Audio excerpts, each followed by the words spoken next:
Yo, what is up guys? It is Bumfris, back with episode 83 of our Reddit series. This one's going to be a bit more entitled Parents, and I know you're going to love this one.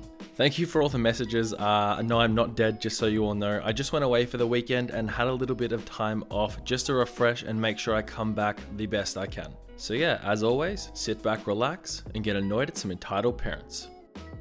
So some backstory, I'm a cashier at Harris Teeter and very rarely have a negative interaction with somebody because it was such a tight-knit neighborhood atmosphere. Everybody knew and loved us cashiers. This was the one exception. It was also the most insane public freakout I have ever experienced. It was mid-morning and I had just been talking to one of my customers that always comes to my register. After giving her the receipt and smiling, I turned to today's Karen, who was already glaring at me with the classic resting bitch face. Her response to my greetings immediately gave me a sense that she was not in the best mood. So I say to her, "Did you find everything okay today, ma'am?" And Karen says, "No, but then again, I never do at this place." So I just respond, "Well, you can always go to customer service and they can locate an item for you if we have it in stock." And Karen says, "No, I don't want to waste my time." She was just being really condescending and bitchy. She asked for paper bags, which annoys me because that takes twice as long and it's already busy. When I finally finish bagging, she hands me a bunch of coupons and I start scanning them.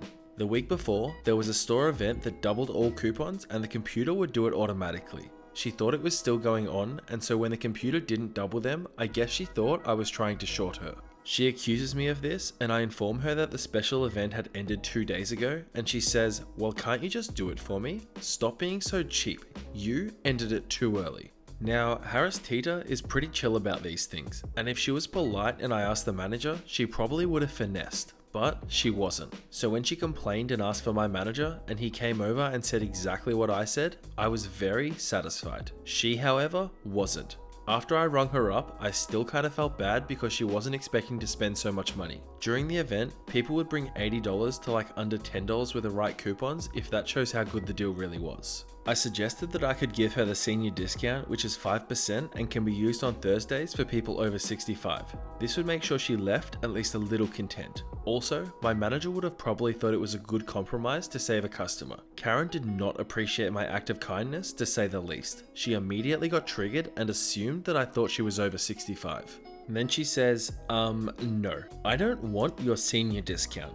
She said this with enough volume that the closest other cashiers turned around and looked. This was the exact opposite reaction I was expecting, and I was thrown completely off. I tried to finish the transaction to get her out of the store ASAP, but she wasn't even near finished. She demanded the manager come back to the register, and when he got there, she accused me of calling her old and tried to say I was being extremely disrespectful. My manager, knowing how respectful I usually am to customers, immediately smelled the crap and also tried to get her away from the register and over to the customer service desk so they could deal with her easily away from the line of customers. She was not having it. She kept saying I was the most disrespectful cashier she had ever witnessed, and at this point, everyone within 20 yards was gawking at us in horror.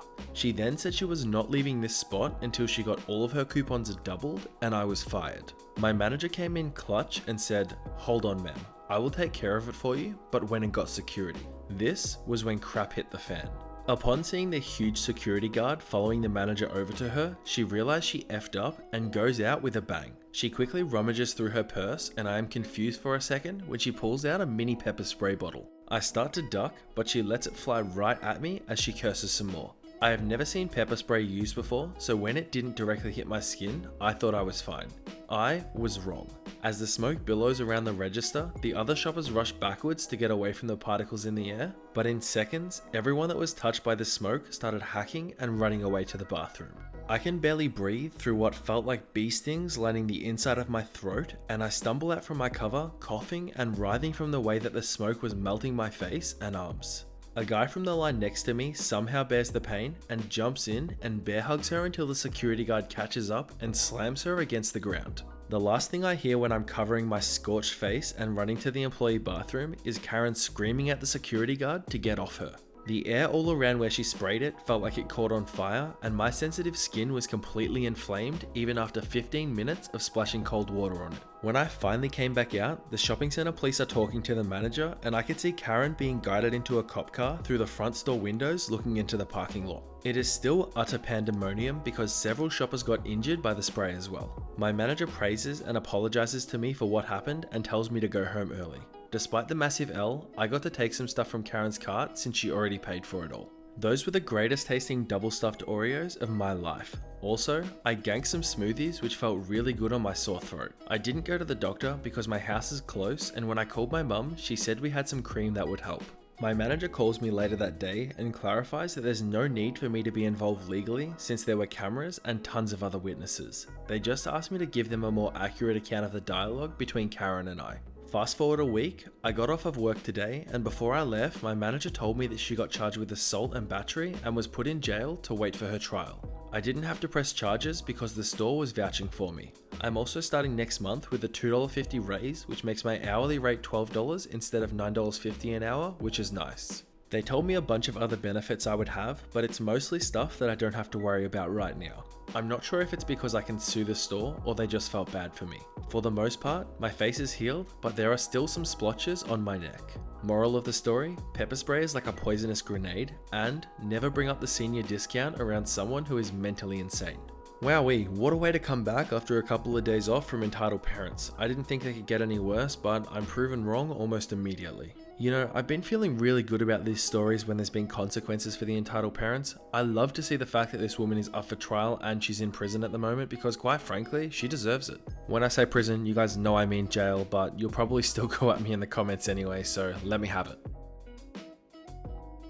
Some quick backstory, I used to live in China and due to my dad's job, we had a driver. The car also had different color number plates showing that we were of higher authority, and my dad is a little over 6 foot. The entitled parent here was around 5'8". Believe it or not, but this story happened precisely on my 10th birthday. That's probably why I still remember this story.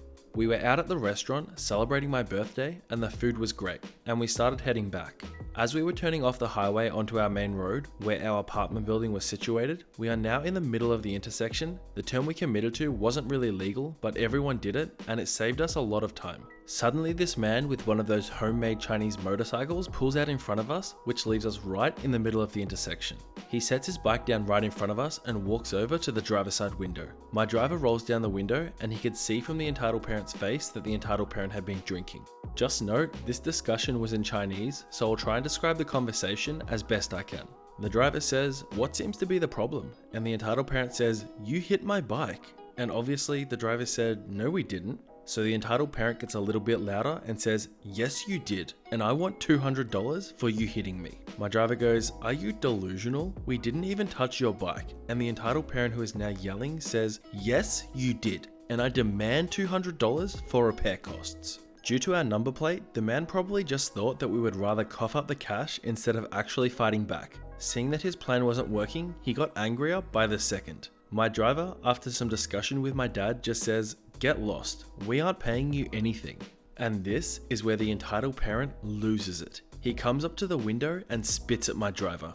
I don't know where it landed, but my driver, although usually being a calm older man, lost it and spat right back at him. This guy just completely loses it. He comes up to my driver and starts one of those really petty fights where they just try and slap each other with their arms, all through a car window. My dad had had enough of this. He gets out of the car and the guy backs off instantly from the car. I could see him go up to the guy's bike, take the keys, get back into the car and give them to the driver. He then said the following words: "Tell him that he either lets us go or we kill the keys." My driver tells this to the guy and his face goes pale. He tells my driver that we should just call the police, and knowing that we would win the case, we agree to call the police. I think he wanted us to call the police because it would waste time, or that we didn't want a confrontation with the police, so we'd give him money and leave. But that didn't work out for him at all. We call the police with him getting paler and sadder by the minute that the police were coming. The police arrive in a couple of minutes and my mum was comforting me and my sister as we'd never been in this kind of situation before and we were very young. So we were very frightened by the fighting and the screaming. The rest of the story goes as smoothly as butter. When the police show up, he tries to spew the same BS to the police, but they just look at the front of the car and not even seeing a scratch on the car, this guy is put into the cruiser. The officer wishes us a good day and we get home. And well, this is my most memorable birthday by far. I mean, I know this is an Entitled Parents and I don't know if this guy is a parent or not, but like what the hell is wrong with this person as it is? I swear you don't get through your life without something happening that makes you that entitled to thinking that you're able to try and scam other people? I mean, I don't even know what you would call this. Is it entitlement? Is it scamming? Is it fraud? Who knows? Whatever it is, at least he got taken away by the police, so it means it was pretty damn illegal, but sounds like everybody was happy at the end of the day. Apparently this was a real court case that broke out a few weeks ago, but surprisingly, it hardly got any media attention. Once I heard about it, I thought that it would be perfect for this subreddit. It's also a pretty complicated story, so bear with me as I try to simplify it for you all.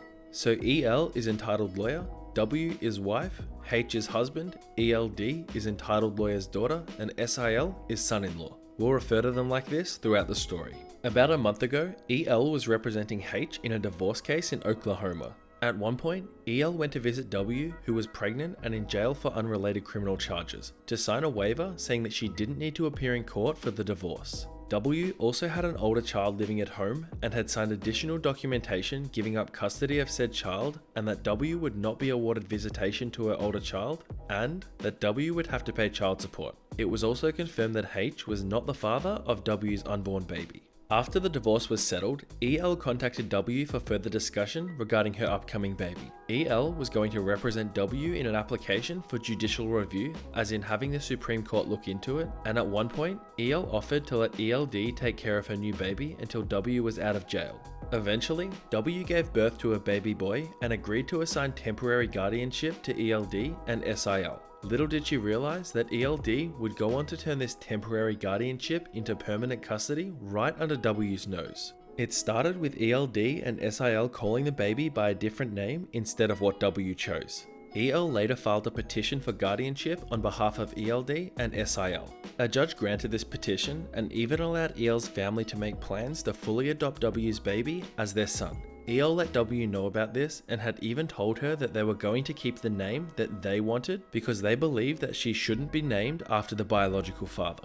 The judge also denied EL's previous application to give W's criminal history judicial review. Meanwhile, ELD and SIL filed a separate petition without W's consent and used a different lawyer other than EL. W was devastated that she'd been deceived like this. What was supposed to be a safe haven for her child turned into a lawyer's version of Rumpelstiltskin. W filed her own petition to modify the guardianship, claiming that EL had lied to her, that she had no idea that this was going to be permanent, and had no plans to give up her son for adoption whatsoever.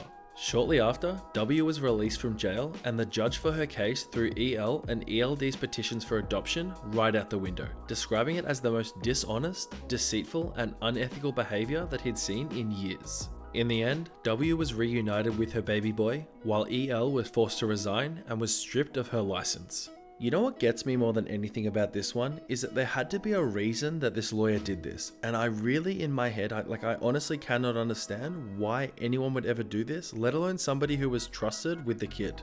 I don't know, I mean, I guess some people are just horrible people and they'll never learn from their mistakes, but this kinda stoops to a new low.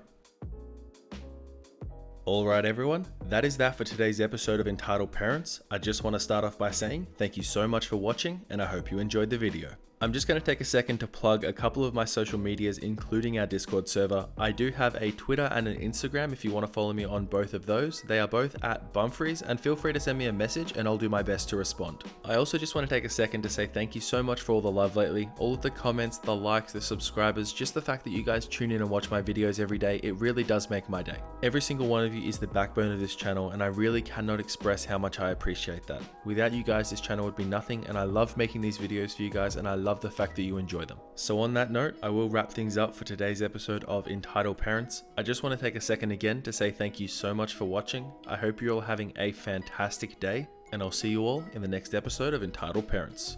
Bye.